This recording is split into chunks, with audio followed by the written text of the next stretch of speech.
존재였습니다. 이분은 15살 때에 리처드 3세로 데뷔를 했죠. 그리고 단시일 내에 셰익스피어 희곡의 최고의 배우로 자리를 잡았습니다. 뉴욕에서는 100일 연속으로 햄릿을 공연하기도 했습니다. 모든 비평가들로부터 늘 이렇게 좋은 이야기를 들었죠. 무대 위의 비극에 관한 한 에드윈 토마스만한 배우가 없다, 이런 찬사를 들었습니다. 이 에드윈 토마스에게는 형제가 있었습니다. 존과 주니어스라고 하는 두 형제가 있었습니다. 이들도 모두가 배우였습니다. 이 삼형제는 1863년에 함께 줄리어스 시절을 공연하기도 했었습니다.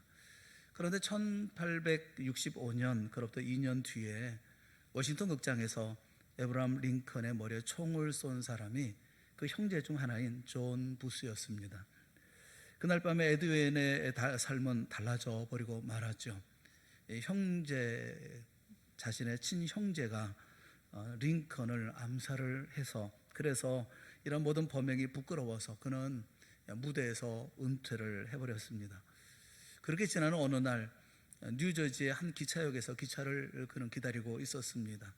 그때 옷을 잘 차려입었던 한 젊은이가 사람들에 떠밀려서 발을 헛디디는 바람에 승강장과 움직이는 기차 사이로 떨어져 버리고 말았던 것입니다. 즉시 그는 선로에 한 발을 내려놓고 그 사람을 붙잡아 끌어내서 그를 살려주었습니다. 그리고 난 후에 몇 주 후에 편지 한 통을 받고서야 자신이 구해준 사람이 누구인지 하는 것을 알았습니다. 에드윈은 죽는 날까지 그 편지를 주머니 속에 항상 넣고 다녔다고 합니다. 그리고 그는 다시 무대로 복귀했습니다. 이 편지는 그랜트 장군의 수석비서인 그 애덤스 부도 장군에게서 왔던 편지였습니다. 편지의 내용은 이런 것입니다. 미국의 영웅인 에브라함 링컨의 아들의 목숨을 구해준 에드윈 부스에게 감사합니다라는 저 편지였습니다. 두 형제가 하나는 대통령을 죽이고 다른 하나는 대통령의 아들을 살린 것이죠. 에드윈 부스가 끌어내 살려준 젊은이는 바로 로버트 테드 링컨이었습니다. 링컨 대통령의 아들이었습니다. 에드윈 부스 그리고 존 부스, 이 두 사람은 아버지도 같고 어머니도 같습니다. 직업도 같고 열정도 같았습니다. 그런데 한 사람은 사람을 살리는 길을 택했고 다른 한 사람은 사람을 죽이는 길을 택했습니다. 어떻게 이런 일이 일어날 수가 있을까요? 그런데 우리 가운데는 이런 일들이 자주 일어납니다. 아벨과 가인 둘 다 아담의 아들입니다. 그런데 아벨은 하나님을 택합니다. 가인은 살인을 택합니다. 아브라함과 롯 둘 다 가나안의 순례자입니다. 아브라함은 하나님을 택합니다. 롯은 소돔을 택합니다. 다윗과 사울 둘 다 이스라엘의 왕입니다. 다윗은 하나님을 택합니다. 사울은 권력을 택합니다. 베드로와 유다 둘 다 주님을 부인합니다. 그러나 베드로는 자비를 구합니다. 유다는 죽음을 구합니다. 선택하는 거죠. 하나님은 우리에게 선택권을 주셨습니다. 내 인생을 반석 위에 지을 수도 있고 모래 위에 지을 수도 있습니다. 하나님을 섬길 수도 있고 재물을 섬길 수도 있습니다. 우리 인생 가운데 선택하지 않고 살 수 있는 인생이란 아무것도 없습니다. 우리는 늘 선택하며 삶을 살아옵니다. 오늘 본문에도 선택에 대한 말씀을 하고 있습니다. 취해야 할 것이 있습니다. 버려야 할 것이 또한 있습니다. 인생의 중요한 선택에 대해서 말씀을 하고 있습니다. 자신의 인생에 있어서, 내 가정에 있어서, 학교에 있어서, 학교에서 공부하는 과정 가운데, 사회생활 속에서 또는 직장에서 우리는 선택을 해야 할 때가 있습니다. 21절 말씀에 보면 범사에 헤아려 좋은 것을 취하고 범사에 헤아려 좋은 것을 취하라, 이렇게 말씀을 해요. 카론, 카데세티라는 말씀하고 있는데, 카로스라는 말은 좋은 것이다 이런 말도 있지만 가치 있는 것, 의미 있는 것, 가치 있는 것, 카데코라는 말은 붙들다, 또 이렇게 또 차지한다라는 뜻을 가지고 있어요. 그러니까 우리가 붙들어야 할, 취해야 할 가치 있는 것, 좋은 것, 그것을 취하라, 이렇게 말씀을 해요. 그럼 좋은 것이 뭡니까? 가치 있는 것이 무엇입니까? 그 전에 12절부터 쭉 말씀을 보면 알아주는 거, 귀하게 여기는 거, 화목한 거, 또 공개하는 거, 또 격려하고 또 붙들어주고 참고 선을 따르고 이렇게 쭉 말씀합니다. 이 모든 것을 집약해서 그 다음에 어떤 말씀을 하고 있느냐 하면 16절에 항상 기뻐하라 그렇게 말씀하고 있고, 17절에 쉬지 말고 기도하라, 18절에 범사에 감사하라 그렇게 말씀을 해요. 그 앞에 있는 모든 말씀을 집약해서 16절에 갑자기 항상 기뻐하라 명령합니다. 기뻐하라, 또 기도하라, 감사하라. 그러니까 여기 범사에 하려 좋은 것이 뭡니까? 기뻐하는 거예요. 기쁨을 택하라는 것입니다. 기도를 택하라는 것입니다. 감사를 택하라는 것입니다. 이것이 그리스도 예수 안에서 너희를 향하신 하나님의 뜻이니라 말씀하고 계셔요. 22절 말씀에는 악은 어떤 모양이라도 버리라 이렇게 말씀을 합니다. 악은 버려라. 여기 포네로 아페케세라는 포네로스라는 말은 나쁘다라는 말도 있고 못 쓰게 됐다는 것이 있어요. 못 쓰게 된 거, 쓸 수 없는 거. 아페코라는 말은 멀리한다는 겁니다. 상가한다는 거죠. 버려야 될 나쁜 거, 쓰지 못할 거, 악한 거, 그것이 뭡니까? 19절 20절 말씀에 보면 성령을 소멸하지 말며 예언을 멸시하지 말고 라는 말씀이 21절과 22절 말씀을 수식하고 있는 것을 볼 수가 있습니다. 그래서 우리는 악하다는 게 뭐냐면 성령을 소멸하는 것, 또 하나님의 말씀, 예언의 말씀을 멸시하는 것, 이렇게 볼 수가 있어요. 그래서 23절 말씀에 보면 너희의 온 영과 혼과 몸이 예수님이 다시 오실 때 흠없게 보존되기를 그래서 원한다 이렇게 말씀하고 있죠. 오늘 말씀을 보면서 우리가 취해야 될 것은 뭔지, 우리가 버려야 될 것은 뭔지 간단하게 좀 말씀을 좀 살펴보는 것이 좋겠다 싶어요. 우리의 삶을 살아가면서 수없이 선택의 순간이 있는데, 그러면 무엇을 선택할 것인지, 무엇을 버려야 할 것인지 우리가 생각할 수 있는 귀한 은혜가 있기를 바랍니다. 우리는 어떤 것을 선택하며 살아야 할까요? 그리스도인다운 그리스도인, 교회다운 교회가 되려고 하면 좋은 거, 가치 있는 것을 꼭 잡아야 되는데, 첫째가 뭐냐면 언제나 기쁨을 택하라는 거예요. 기쁨을 선택하라는 거예요. 항상 기뻐하라. 판토테 카이레테. 판토테라는 말은 언제나 항상 어느 때든지 카이로 기뻐하라는 거예요. 모든 일에, 모든 경우에, 모든 상황에 기쁨을 선택하라는 것입니다. 그 상황이 깨지는 것, 분노, 복수, 부서지고 파괴되는 그것으로 가지 말고 나도 기쁘고 당신도 기쁘고 함께 기뻐할 수 있는 길을 택하라는 거예요. 기쁨을 택하라는 거예요. 여러분, 그 종은 소리가 나야 종입니다. 소리가 나지 않으면 그 종이라고 얘기할 수 없어요. 그처럼 복이라고 하는 것도 기뻐야 복이 되는 거예요. 내가 가지고 있다고 해서 복이 되는 게 아닙니다. 아무리 돈이 많아도 서로 으르렁대고 싸우고 시기하고 다툰다고 한다면 그게 무슨 복입니까? 로또에 맞는다 하더라도 그게 복입니까? 그거 가지고 싸우고 다투고 깨지고 놀아진다고 한다면 그건 복이 아니죠. 아무리 출세했다 하더라도 잠을 이루지 못할 정도의 성공이라고 하면 그게 무슨 복입니까? 이 복이라고 하는 것은 반드시 기쁨이 있어야 복이라고 얘기할 수가 있어요.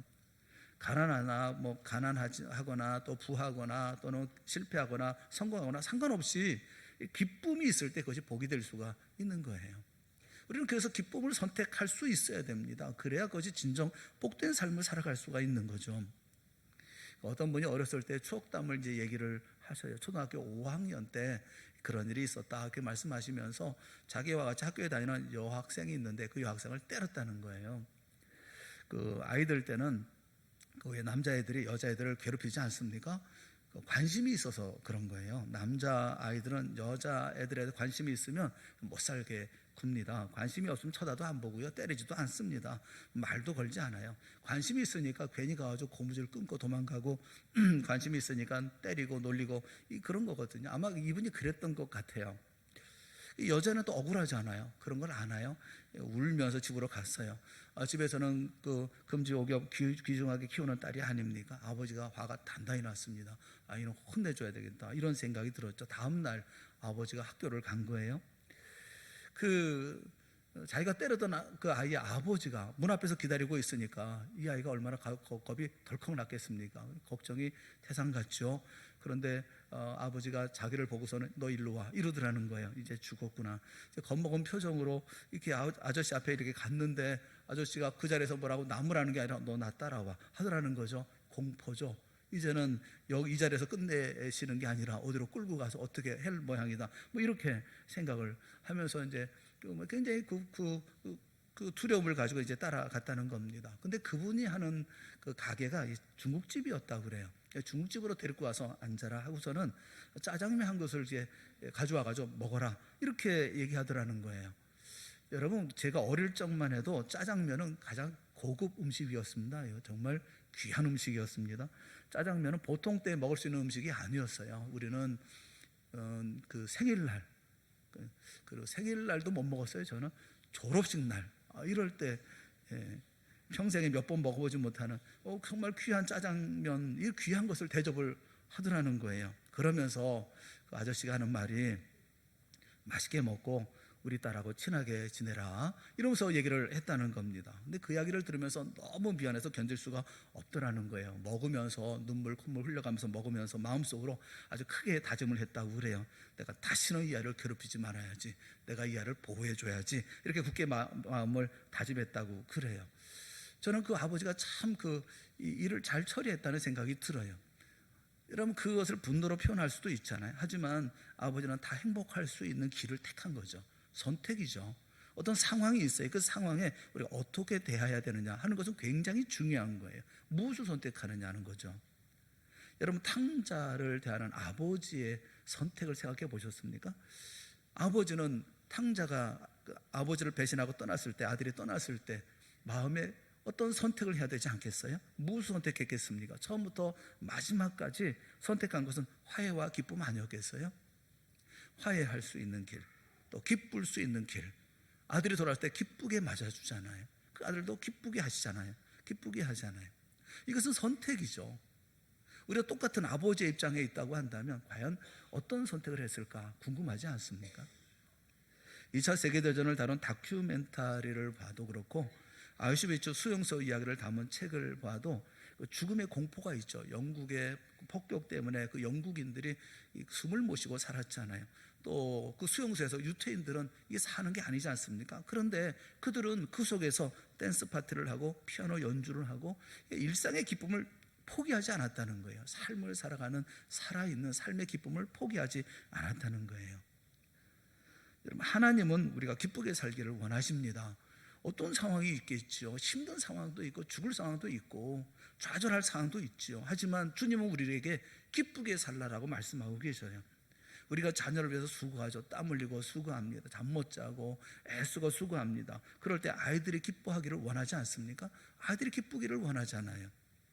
사도 바울은 빌립보서에 보면 빌립보서 4장 4절에 주 안에서 항상 기뻐하라. 내가 다시 말하노니 기뻐하라. 이렇게 말하고 있어요. 햇빛도 들지 않는 축축한 감옥 속에서 언제 죽을지도 모르면서 감옥 밖에 있는 사람들에게 말하는 거예요. 빌립보서의 이 별명이 희락의 복음, 이렇게 별명이 붙어 있어요. 어디를 보아도 이 빌립보서에는 어두운 그림자가 없습니다. 다시 말하노니 기뻐하라. 감옥 속에서 찬송을 부르며 바울은 기뻐하고 기쁨을 공고하는 거예요. 삶의 모든 상황 속에서 성도가 취해야 할 것은 뭐냐면 기쁨이에요. 어떻게 하면 다 같이 기쁠 수 있을까? 어떻게 하면 기쁜 자리로 갈 수가 있을까? 이것을 선택하는 거. 항상 기뻐하라는 말씀은 항상 기쁠 수 있어서 기뻐하는 게 아니라 기쁨을 선택하라고 말씀하고 있는 거예요. 항상 어떤 일이든지 기쁨을 선택하라고 말씀하고 있는 거예요. 아무리 최악의 상황이라 할지라도 기쁨의 길을 선택하는 우리 모두가 될 수 있기를 주님의 이름으로 축원합니다. 기쁨을 얻을 수 있는 길을 여러분 찾으셔야 돼요. 두 번째는 성도가 취해야 할 좋은 것, 두 번째는 기도라고 말씀하고 있습니다. 쉬지 말고 기도하라 이렇게 말씀하고 있어요. 여기 쉬지 말고라는 건 끊임없이라는 거예요. 끊임없이 기도하라 말씀하고 있습니다. 왜 기도해야 될까요? 기도는 기도할 때 우리가 가장 행복할 수 있기 때문에 그렇습니다. 이 존스라고 하는 분이 사람은 왜 기도하는가 그런 책에서 그런 얘기를 했어요. 사람은 왜 기도하는가 스스로 물어보고 그런 얘기를 했습니다. 마치 뻐꾸기는 왜 밤에 우는가 하는 질문하고 다르지 않다. 또 독수리는 왜 끝없이 창공을 향해서 치솟아 오르느냐 하는 질문과 같은 질문이다. 왜냐하면 뻐꾸기는 밤에만 울도록 지음을 받았고 독수리의 날개는 높이 날도록 지음을 받았기 때문에 그렇다. 사람은 왜 기도하느냐? 인간은 기도하도록 지음을 받았기 때문에 그렇다. 이렇게 설명을 하고 있어요. 키에르케고르라고 하는 분이 그 기도에 대해서 설명하면서 기도는 영혼의 호흡이다. 그렇게 설명을 했죠. 영혼의 호흡. 그 왜 호흡이라고 얘기했을까요? 그럴 만한 이유가 있습니다. 기도와 호흡은 굉장히 유사하기 때문에 그래요. 공통점이 있어요. 여러분, 우리가 살면서 호흡이라고 하는 거, 이 호흡이 우리 생명을 좌지우지하죠. 숨이 끊어지는 순간, 우리가 숨을 못 쉬는 순간, 숨을 안 쉬는 순간부터 우리 생명은 다 사라지지 않습니까? 마찬가지로 기도도 성도의 삶에 최우선한다는 거예요. 호흡이 멈추면 육신의 생명이 끊어지죠. 그처럼 기도를 멈추면 영혼의 생기가 사라집니다. 이 호흡은 절대로 참을 수 없잖아요. 여러분, 얼마나 참을 수 있어요? 1분, 2분? 그렇게 참을 수 있나요? 몇 초도 참기 힘들잖아요. 멈출 수도 없잖아요. 그처럼 기도를 멈추고 우리는 살 수 없는 존재다라는 거예요. 우리가 숨 안 쉬고 살 수 없는 것처럼 기도 안 하고 살 수는 없다는 거예요. 호흡이 마치 마셨던 공기를 되풀이해서 마시지 않지 않습니까? 한번 호흡한 공기는 또 다른 새로운 공기를 호흡하는 것처럼, 새 공기를 마시는 것처럼 우리 기도도 매번 새로운 은혜로 우리가 받는 것과 받는다라고 얘기를 하고 있어요. 여러분, 병들어도 숨 쉬죠. 기진맥진해도 숨 쉬죠. 고난 중에도 숨 쉬죠. 우리는 계속 호흡합니다. 그처럼 성도는 어느 때든지, 형통할 때든지, 불행할 때든지, 좌절할 때든지, 아니면 병들었을 때든지 계속해서 기도해야 된다는 것을 얘기를 하고 있어요. 여러분, 기도는 우리의 최선의 무기며 최종의 무기이기도 합니다. 그래서 우리는 기도해야 된다는 게, 어떤 상황이든지 기도를 선택하라는 거예요. 도와줄 사람들을 바라보고 사람들을 의지하고 누군가 나를 도와줄 것인지 라고 생각하고 그러고 있다고 한다면, 여러분, 배신감 때문에 여러분 쓸쓸하고 힘들고 좌절을 느낄 수밖에 없어요. 여행도 바랄 것도 없어요. 우리는 오직 예수 그리스도만 의지하는, 그래서 주님과 교제하고 주님과 기도하고 그 가운데 우리는 평안함을 누릴 수가 있다는 거예요. 그 히브리 말에 보면 무릎을 꿇는다라는 말을 바라크라고 얘기를 합니다. 바라크. 축복이라는 말은 브라카라고 얘기를 합니다. 비슷하죠? 두 말의 어근이 같기 때문에 그래요. 하나님 앞에 무릎을 꿇는 자는 하나님의 복을 누리는 자예요. 하나님께 무릎을 꿇는 자는 바로 하나님의 복을 받는 자라는 거예요. 하나님 앞에 무릎을 꿇으면 응답받고 복을 누리게 된다는 것을 말씀하고 있는 거예요. 우리가 기도의 무릎을 꿇을 때 가정이 하나가 되는 것이고, 우리가 기도의 무릎을 꿇을 때 자녀가 평강의 바른 길로 가게 되어지는 것이고, 우리가 기도의 무릎을 꿇을 때 교회는 성장하고 부흥하는 거예요. 우리가 기도할 때 성도 자신은 영혼과 사역의 신과 능력을 얻을 수가 있는 거예요. 여러분, 아브라함의 기도가 아들 이삭을 살립니다. 야곱의 기도가 형 에서와 화해하게 합니다. 모세의 손이 내려오지 않는 기도가 아말렉과의 전쟁에서 승리를 가져옵니다. 여호수아의 기도가 태양을 멈추게 합니다. 솔로몬의 기도가 하나님의 영광으로 성전을 가득하게 합니다. 한나의 기도가 위대한 선지자 사무엘을 낳게 하죠. 엘리야의 기도가 3년 6개월 닫혔던 하늘문을 엽니다. 다니엘의 기도는 오히려 사자의 입을 막아버립니다. 전 세계를 날아다니는 모든 비행기를 통틀어서 항로를 이탈하지 않는 비행기는 10%밖에 되지 않는다고 그래요. 다 자기 항로로 다 가는 것 같은데, 그런데 나머지 90%는 항로를 다 이탈한답니다. 이탈했다가 다시 돌아오는 일을 반복하면서 이러면서 이게 비행을 한다고 그래요. 기도하는 것은 뭘까요? 기도는 우리가 주님 앞에 무릎을 꿇고 기도하는 시간은 바로 이렇게 항로를 수정하는 그런 시간인 거예요. 정상 항로로 가기 위한 시간이 바로 기도하는 시간인 거예요. 주님, 우리가 기도하기를 원합니다. 쉬지 않고 기도하기를 기뻐하십니다. 끊임없이 주님의 이름을 부르고 주님 앞에 나오고 주님과 교제하고 주님과 만나기를 원하셔요. 성경에 우리가 말씀하고 있죠. 기도하라. 그게 내 뜻이라고 말씀합니다. 내 이름을 부르라. 그러면 내가 주리라 말씀하고 있어요. 얼마나 그거 행복한 거겠어요. 성도가 취해야 할, 어렵고 어떤 문제를 만나든지 어떤 일이든지 그 모든 일들을 가운데 선택해야 할 두 번째는 기도하라는 겁니다. 쉬지 말고 기도하라 라고 우리에게 말씀해 주고 있어요. 성도가 취해야 할 좋은 거 두 번째는 기도예요. 성도가 취해야 할 좋은 거 세 번째는 감사라고 말씀하고 있어요. 범사에 감사하라. 판티, 이렇게 판티라는 말은 어떤 것이든 다 모든 것에 감사하라 말씀합니다. 하나님은 언제나 모든 일에 우리가 감사하기를 원하셔요. 목회하면서 보면 건강에 대한 감사헌금을 하시는 분들이 계십니다.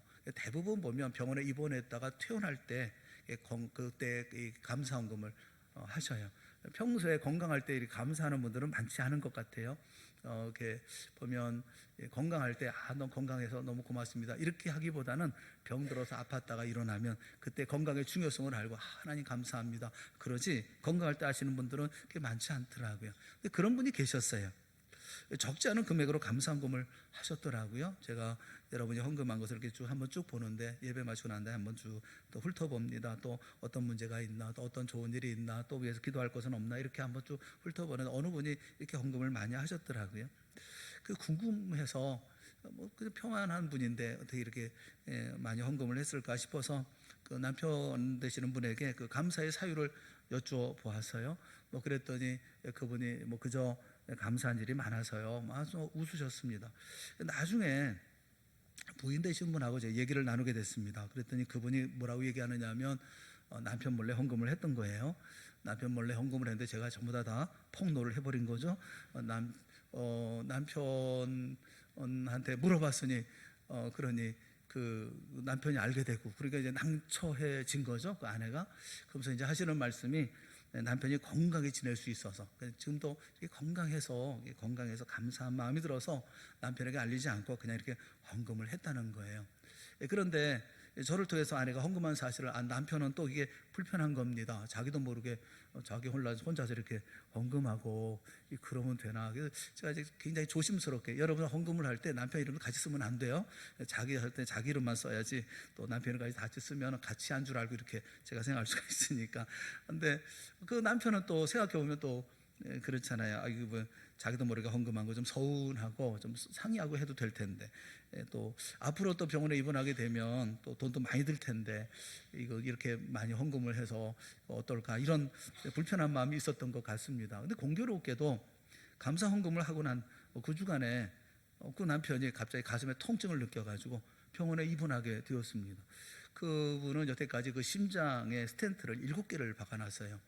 근데 7개를 박아놓으면 그 이상 더 넣을 수가 없다. 이게 한도래요. 7개가 한도인데 이제 더 넣을 자리가 없다는 거예요. 그러면 그 다음에 다시 가슴에 문제가 생기면, 심장에 문제가 생기면, 그러면 병원에 입원하게 되면 이제 열어야 된답니다. 수술해서 가슴을 열어서, 그래서 이제 수술을 해야 된다는 거예요. 그러니까 이게 걱정이 이만저만 아니죠. 이제 막 가슴에 통증이 있어서 병원에 입원하셨는데 이제는 가서 수술을 해야 되겠구나, 이번에는 방법이 없구나, 이제는 열어서 수술하고 그러니까 굉장히 힘들겠다, 이렇게 생각을 했는데 병원에서 검사를 해보니까 수술하지 않아도 된다. 예전에 가슴 혈관에 넣었던 그 스텐트 하나가 이제 좀 많은 여러 가지 좁아져서 문제가 생겼으니까 그거를 이제 씻어내면 된다는 거예요. 그래서 시술하면서 이렇게 그 스텐트를 잘 깨끗하게 씻고, 그래서 이제 건강하게 이제 퇴원을 하셨습니다. 며칠 되지 않아서 이제 퇴원을 하셨습니다. 그 부인 되시는 분이 그런 얘기를 해요. 자기가 감사헌금하기를 참 잘한 것 같다. 만약 그렇지 않았으면 어쩌면 대수술을 했을 수도 있을지도 모르겠다. 이렇게 말씀을 하시더라고요. 누구 얘기하는지 아시죠? 누군가 그런 분이 계셨어요. 너무너무 감사하고 고맙더라고요. 여러분, 우리는 항상 감사를 택할 줄 알아야 되지 않을까. 사실 그런 건지 어떤 건지 모르겠어요. 그래서 하나님께서 이렇게 은혜를 베풀어 주신 건지는 모르겠지만, 어쨌든 우리가 생각해 보면 감사하는 마음을 가지고 살아갈 때 주님께서 주시는 은혜도 있는 거 아니겠어요? 미국 듀크 대학 의료센터의 임상 자료에 의하면 심장 이식 수술을 받은 환자들을 대상으로 분석을 했다고 그래요. 심장 이식 수술을 받게 되어서 매우 감사하게 생각한다라고 표현하는 환자들이 있다고 그래요. 그런 환자들이 그렇지 않은 쪽보다도 훨씬 식사도 잘하고 약의 부작용도 적고 또 심장 상태가 이례적으로 호전되었을 뿐만 아니라 수명도 더 연장되었다라는 사실이 드러났다는 겁니다. 놀라운 점은 자신의 병을 가족이나 다른 사람의 잘못으로 탓하거나 불평했던 사람들에게서 약의 부작용이 상대적으로 많았을 뿐만 아니라 이런 사람들은 8년 이내에 심장 발작을 또다시 겪을 확률이 높았다고 그럽니다. 사랑하는 여러분, 감사는 우리의 삶을 윤택하게 하고 평안하게 하고 또 우리의 삶 속에서 풍요로움을 가져오게 하는 거예요. 여러분, 만약 이렇지 않다 하더라도 하나님의 자녀는 베푸신 주님의 은혜에 언제나 감사하며 살아야 되지 않겠습니까? 무슨 일을 만나든지 우리가 먼저 선택할 것이 뭐냐면 감사를 선택하라는 거예요. 범사에 감사라. 모든 일에, 어떤 일이든지 그것이 좋은 일이든 나쁜 일이든지 그 모든 걸 선택하라고 말씀하고 있는 거예요. 범사에 헤아려 좋은 것을 취하라. 무엇을 우리가 선택하며 살아야 됩니까? 기쁨을 택하라는 겁니다. 기도를 택하라는 거예요. 감사를 택하라는 거예요. 그것이 바로 성도들이 마땅히 헤아려서 우리가 취해야 할 것이라고 하는 것을 우리에게 말씀해 주고 있는 것입니다. 이것은 명령이에요. 그렇게 말씀하고 있는 거예요. 저는 우리 모두가 다 어떤 자리에 있든지 어떤 상황 가운데 있다 하더라도 기쁨을 선택하고 기도를 선택하고 감사를 선택하는 여러분 모두가 되어질 수 있기를 주님의 이름으로 축원합니다. 그럴 때 우리의 삶이 평안해지고 우리의 삶 속에 주께서 주시는 그 풍성한 행복함이 있는 것이거든요. 또 가정이 화목해질 수가 있는 것이고 미래의 삶에 대한 소망도 가질 수가 있는 것이거든요. 왜 자꾸 나쁜 것을 생각하고 나쁜 것을 먼저 앞세우고 그리고 못된 것들을 생각합니까? 미리 땡겨서 걱정하는 이유가 뭐예요? 뭐 1년 후에 뭐 10년 후에 있을 일들을 땡겨가지고 오늘 걱정하는 이유가 뭐예요? 오늘 우리가 택해야 할 것은 기쁨을 택해야죠. 함께 기쁠 수 있는 거, 우리가 함께 기뻐질 수 있는 그 길, 우리가 함께 기도할 수 있는 거, 주님 앞에 나가서 기도하며 하나님의 은혜를 간구할 수 있는 주님의 도우심을 간구할 수 있는 그 자리, 감사하면서 함께 감사하면서 이 모든 문제를 풀어나가고 그 가운데 우리가 맞대응하며 싸워 나가야 될 일이지. 그런데 그 가운데 이렇게 어려움 당하고 그 오히려 이런 모습이 아닌 세상적인 모습을 가지고 살아가면 좋은 미래의 모습을 가질 수가 있겠냐고요. 여기 악은 어떤 모양도 버리라 이렇게 말씀합니다. 이 세상에 수많은 악이 있지만 본문 중심으로 악을 우리가 살펴보면 정말 악한 게 뭐냐면 성령을 소멸하는 거, 성령을 소멸하는 거, 그리고 하나님의 말씀을 멸시하는 거, 그게 악이라는 거예요. 이 모든 것은 다 그 22절, 23절, 21절, 22절에 있는 모든 말씀을 다 수식하는 그런 말씀이기도 합니다만, 여러분 곰곰 생각해 보세요.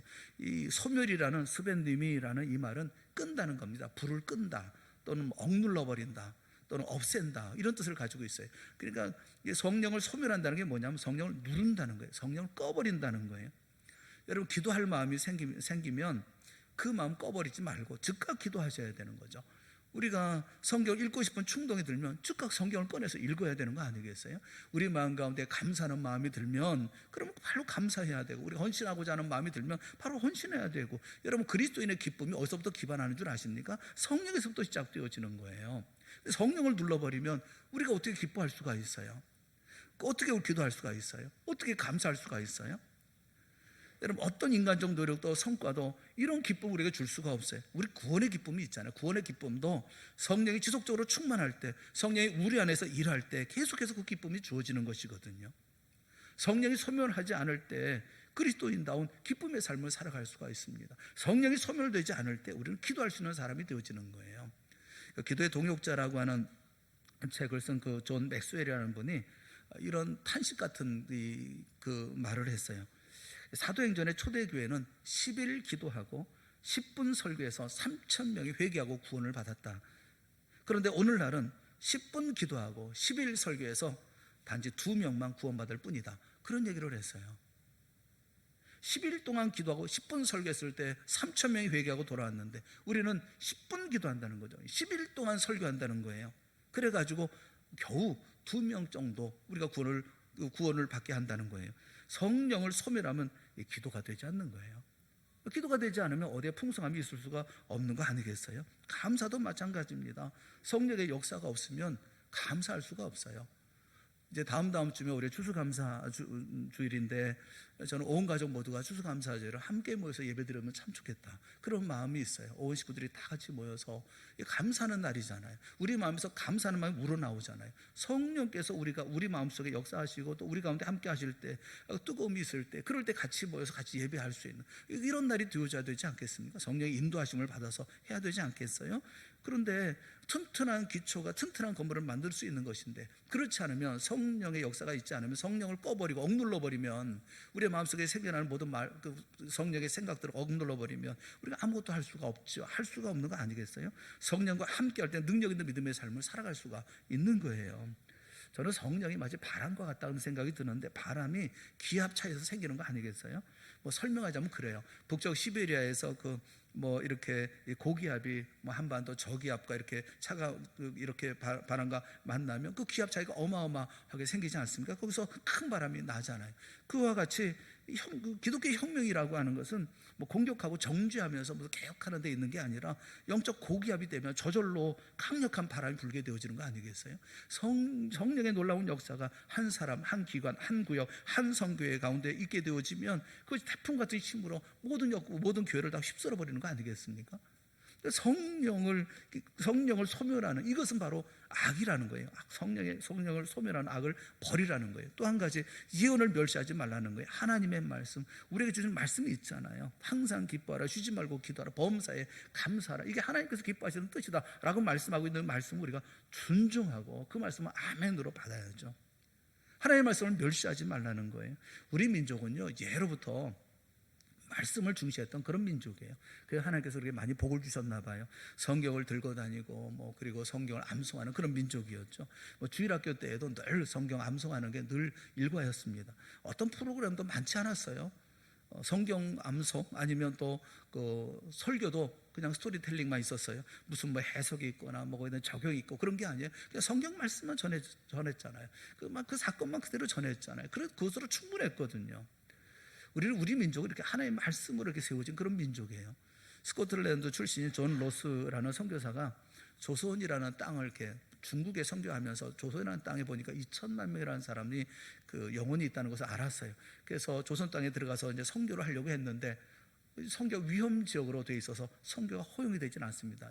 쇄국 정책을 펼치고 있어서 조선에 들어갈 수가 없게 되어졌어요. 그래서 이분이 선택한 게 뭐냐면 한문 성경을 한글로 번역해서 성경 번역 작업을 해야 되겠다 해서 가까운 곳에서 이렇게 한문 성경을 한글로 번역을 했습니다. 그러기 위해서는 또 우리 한국 사람들이 있어야 되잖아요. 우리말을 아는 사람이 있어야 되잖아요. 그래서 이응찬이라는 사람을 썼어요. 이 사람은 한문을 한글로 번역할 수 있도록. 이 사람이 누구냐면 마약쟁이입니다. 만주에서 아편하러 갔다가 돈을 벌어야 됐으니까 돈을 벌어야 아편을 사든지 하니까 그래서 번역 아르바이트에 지원한 거예요. 번역하는 일에 있었던 거예요. 이 번역하다가 마약보다 더 센 신약과 구약을 먹게 된 거죠. 그래서 이분이 변했어요. 권선이 되었습니다. 권선이라는 말은 성경을 권하는 사람, 책을 권하는 사람, 복음을 권하는 사람이 되었다는 거예요. 이분이 콜레라 위험 지역에 들어가서 복음을 전하다 거기서 병에 걸려 순교했어요. 아편제이가 순교자가 되게 한 거, 그게 성경이에요. 우리 민족은 예전부터 이렇게 하나님의 말씀을 중심으로 이렇게 모든 믿음의 삶을 살아왔다고요. 성경으로 돌아가야 됩니다. 말씀을 삶의 중심에 되어야 합니다. 무시하지 말아야 되고 멸시하지 말아야 되고 말씀을 지켜 행해야 되는 거예요. 저는 그 말들 가운데 사라진다 그런 거 있잖아요. 우리가 삶을 살아가는데 사라지는 거야 이런 얘기 있잖아요. 그냥 사는 거야 사라지는 거지. 이런 말을 제일 싫어해요. 사라지는 겁니까? 살아가야지. 여러분 그렇지 않아요? 되는 대로 또 가는 대로 그게 사라지는 거죠. 그냥 하루가 그냥 대충 살고 아침 시작해서 저녁 살고 이렇게 되는 대로 살아가는 삶, 그런 삶을 지금 말씀하고 있는 게 아니거든요. 택하라는 거예요. 선택해서 살라는 거예요. 성령과 믿음의 기준 속에서 선택하는 삶을 살라는 거예요. 우리는 그렇게 선택하며 삶을 살아야 된다는 거예요. 사랑하는 여러분, 하나님이 내게 주신 내 인생이잖아요. 내 인생을 왜 술렁술렁 살아갑니까? 왜 남 따라가며 삶을 살아갑니까? 그 성경을 보면 예수님은 맹인도 고치시고 귀머거리도 낫게 하시고 심지어는 죽은 자도 살리셨어요. 그런데 성경에 보면 불평꾼을 치료했다는 말씀은 없어요. 원망하고 불평하고 그냥 좌절하고 이런 사람들을 치료했다는 말씀은 없어요. 예수님이 마리아를 칭찬하셨죠. 마리아를 향해서 마리아는 좋은 편을 택하였으니 빼앗기지 아니하리라 그렇게 말씀하셨죠. 좋은 편을 택해야죠. 좋은 편을. 삶을 살면서 언제나 인생 가운데 좋은 편을 선택하며 살아야 되는 거 아니겠어요? 아내가 교통사고를 당했어요. 남편에게 전화했어요. 그 전화하면서 교통사고 났어요. 내 첫마디가 차 많이 찌그러졌어? 그러면 좋겠어요? 당신은 어때? 당신 안 다쳤어? 차야 고치면 되지. 그래야 되는 거 아니겠어요? 선택이죠. 선택. 삶에는 모든 것이 선택이거든요. 자식 그 아내가 해산을 했어요. 간호사한테 하는 아들이에요 딸이에요? 그거 물으면 되겠어요? 산모는 건강한가요? 이거 물어봐야 되는 거 아니겠어요? 매 순간마다 우리는 좋은 선택을 해야죠. 좋은 선택을. 기쁨의 선택을 할 줄 알아야 되고 주님께 도와달라고 기도하는, 또 주님과 함께하는 그런 기도, 감사하는 그런 기도, 그런 모습이 있어야 되는 거 아니겠습니까? 저는 어떤 책에 보니까 자동차를 타고 이제 그 여행을 하는 사람들을 조사했더라고요. 운전하는 사람이 있고 조수석에 앉는 사람이 있잖아요. 묘한 게 뭐냐면 여행한 다음에 질문을 했어요. 운전했던 사람하고 조수석에 앉은 사람하고 질문을 같은 질문을 했습니다. 그런데 이 정보량을 보니까 누가 더 많이 알고 있느냐 보니까 운전하는 사람이 한 5배 정도의 정보량을 더 많이 알고 있더라는 거예요. 운전했던 사람이 거리도 알고 표지판도 알고 뭐 그다음에 건물 알고 뭐 동네 알고 뭐 많은 것들을 기억하는데 그 옆에서 그 조수석에 앉았던 사람보다 5배나 더 많이 알고 있더라는 거예요. 왜 그렇겠습니까? 주도적으로 운전했으니까요, 자기가. 근데 조수석에 앉아 있는 사람은 뭘 기억했겠어요? 뭐 기억나는 게 있냐 그랬더니 엎어져 잠만 잤습니다. 이렇게 별 기억이 없더라는 거예요. 여러분 그냥 뭐 밥 먹었던데 이런 거나 기억하지 뭐 다른 거 기억하는 게 없더라는 거예요. 여러분 할 수 있으면 내가 주도자가 되어야죠. 내 인생에 내가 운전대를 내가 잡고 가야 되지 않겠어요? 주님께서 인도하신 그 길로 가야 되지 않겠어요? 오른쪽으로 가야 됩니까? 왼쪽으로 가야 됩니까? 선택해야 되잖아요. 바른 선택하는 여러분들이 되어질 수 있기를 바라요. 선택하는 인생을 살 때 설렁설렁 대충대충 살아서는 안 되는 겁니다. 범사에 헤아려 좋은 것을 취하라 말씀하고 있어요. 좋은 것을 취하라. 내 마음 가는 대로 감정 가는 대로 가는 게 아니라 믿음을 가지고 선택해서 삶을 살아라. 악은 어떤 모양이라도 버리라. 주도적인 인생을 살라는 거예요. 열정적인 인생을 살라는 거예요. 더 나은 거, 더 가치 있는 거, 더 좋은 것을 선택하라는 겁니다. 성령 소멸하지 말고 예언에 하나님께서 주신 말씀을 멸시하지 말고 기쁨을 선택하고 기도를 선택하고 감사를 선택하고 그러할 때 우리의 온 영과 혼과 몸이 우리 주 예수 그리스도께서 강림하실 때 흠없이 보존되어지는 이런 역사가 있을 것을 말씀해 주고 있거든요. 사랑하는 성도 여러분, 우리에게 주어진 모든 삶의 순간순간마다 정신 바짝 차리고 내가 무엇을 선택하며 살아가야 할 것인지 내 인생의 길을 바르게 만들어갈 수 있기를 바랍니다. 기쁨을 선택하기를 바라요. 기도하며 이 모든 일을 감당할 수 있기를 바랍니다. 감사하며 삶을 살아갈 수 있기를 바랍니다. 주님께서 반드시 여러분에게 흠없이 보존되어지는 거룩한 믿음의 삶, 가장 행복한 만족한 삶을 여러분에게 주실 줄로 믿습니다. 이 역사에 일어나가는 우리 동산의 모든 성도들이 되어질 수 있기를 주님의 이름으로 축원합니다. 예, 기도하겠습니다. 사랑의 하나님 아버지, 우리에게 말씀하신 대로 우리로 하여금 주 앞에 바른 선택하는 믿음의 사람들이 되어질 수 있도록 은혜 베풀어 주시옵소서. 마음 가운데로 움직이는 것이 아니라 감정 쓸리는 대로 가는 것이 아니라 믿음을 가지고 주님께서 말씀하신 말씀을 경청하면서 성령께서 말씀하신 그 말씀을 우리가 순종하면서 그 가운데서 바른 선택에서 기쁨의 자리로 기도의 자리로 감사의 자리로 언제나 그 자리에 머물러 그래서 하나님 앞에 큰 영광과 우리 모두가 가장 행복하고 만족한 자리 가운데 설 수 있는 우리 모든 성도들이 되어질 수 있도록 이 시간 은혜 베풀어 주시옵소서. 알려주시고 깨닫게 하여 주시옵시고 실행하게 하여 주시옵시고 우리 모두의 삶이 하나님 앞에 온전한 삶이 되어질 수 있도록 복 내려 주시옵소서. 예수님의 이름으로 기도드리옵나이다. 아멘. 우리 다 같이 자리에서 일어나셔서 우리 342장